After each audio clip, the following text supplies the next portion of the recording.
America Iran இடையேயான அமைதி பேச்சுவார்த்தை இன்னும் சற்று நேரத்தில் இஸ்லாமாபாத்தில் துவங்குகிறது. இஸ்லாமாபாத்தில் உள்ள செரினா என்ற விடுதியில் இரு நாட்டுக்குழுவும் சந்திக்கின்றன. பேச்சுவார்த்தைக்கு முன்னதாக பாகிஸ்தான் ராணுவ தளபதி ஆசிம் முனீருடன் ஈரான் குழு சந்திப்பு நிகழ்த்தியிருக்கிறது. மேலும் துணை அதிபர் JD வான்ஸும் சந்திப்பு நிகழ்த்தியிருக்கிறார். அண்மை செய்தியை பார்க்கிறோம். இன்னும் சற்று நேரத்தில் அமெரிக்கா மற்றும் ஈரான் அமைதி பேச்சுவார்த்தை இஸ்லாமாபாத்தில் துவங்கப்பட இருக்கிறது.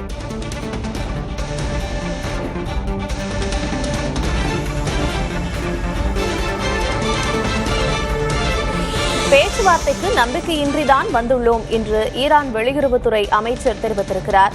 முடக்கப்பட்ட சொத்துக்களை ஈரான் சொத்துக்களை விடுப்பதாக வெளியான தகவலுக்கு அமெரிக்கா மறுப்பு தெரிவித்திருக்கிறது. முன் நிபந்தனையாக ஈரான் அதனை தெரிவித்திருந்த நிலையில் அதற்கு மறுப்பு தெரிவித்திருக்கிறது அமெரிக்கா. முடக்கப்பட்ட ஈரான் சொத்துக்களை விடுவிப்பதாக வெளியான தகவலுக்கு அமெரிக்கா மறுப்பு தெரிவித்திருக்கிறது. இன்னும் சற்று நேரத்தில் அமெரிக்கா மற்றும் ஈரானின் அமைதி பேச்சுவார்த்தை இஸ்லாமாபாத்தில் துவங்க இருக்கிறது.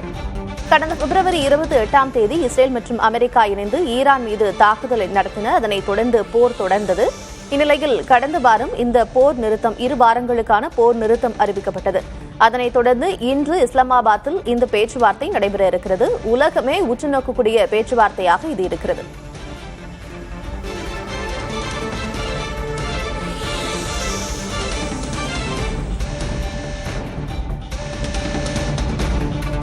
அமெரிக்கா ஈரான் தலைவர்கள் வருகையை ஒட்டி இஸ்லாமாபாத்தில் பலத்த பாதுகாப்பு போடப்பட்டிருக்கிறது. முக்கிய பகுதிகள் சிவப்பு மண்டலமாக அறிவிக்கப்பட்டு பொதுமக்களுக்கு தடை விதிக்கப்பட்டிருக்கிறது. முக்கிய சாலைகளில் ராணுவத்தினர் காவல்துறையினர் குவிக்கப்பட்டிருக்கிறார்கள். இரும்பு கோட்டையாக இஸ்லாமாபாத் மாறியிருக்கிறது. துணை அதிபர் JD வான்ஸ் வந்த விமானத்திற்கு F-16 ரகத்தைச் சேர்ந்த 5 விமானங்கள் பாதுகாப்பில் ஈடுபட்டன.